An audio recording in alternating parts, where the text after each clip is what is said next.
चाकणमध्ये कलाकार कट्टा माणिक चौक येथे तरुण कलाकारांना सुरू केला असून हुबेहूब चित्र काढून देण्याचं काम महेश डोंगरे हा कलाकार करत आहे।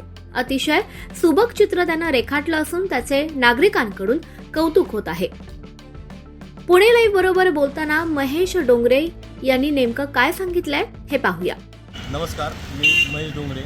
मी चाकणमध्ये आपल्या माणिक चौकामध्ये सिद्धी आर्किड शेजारी एक आपला छोटासा आर्ट स्टुडिओ ओपन केला आहे। बरेच दिवस झाले मी काम करत होतो, परंतु एक चाकणकरांना माहीत व्हावं किंवा खेडमधील सगळ्या तालुक्यामध्ये आता तालुक्याला माहीत व्हावं यासाठी मी हा स्टॉल चालू केलेला आहे। आता माझ्यासारखे बरेच कलाकार असतात ज्यांना कलेची आवड असते, परंतु काही अडचणींमुळं किंवा काही जबाबदाऱ्यांमुळं ते आपलं कलेला सादर करू शकत नाही। परंतु या सर्वांवर मात करून मी जॉबला जाऊन किंवा बाकीच्या जबाबदाऱ्या पार पडून एक पार्ट टाईम म्हणा किंवा मी छोटंसं असं चालू केलेलं आहे। अपेक्षा आहे पूर्ण खेड तालुका मला किंवा माझ्या या कलेला पूर्णपणे प्रतिसाद देणार।